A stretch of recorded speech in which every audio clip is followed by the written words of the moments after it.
Здравейте, казвам се Кристиян Михайлов и вие гледате Блог ТВ.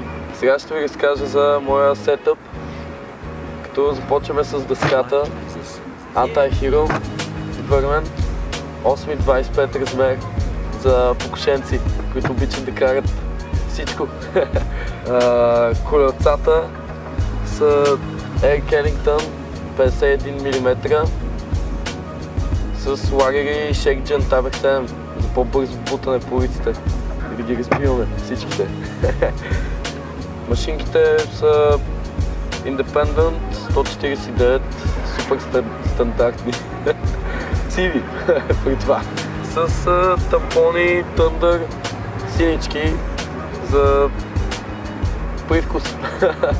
Ръката ми е Kyle Shakegun с болчета, които не знам как се казват, но имам едно червено, което ми помага да видя кое ми е преницата и задницата на скейта, за да не се обърквам, когато падам.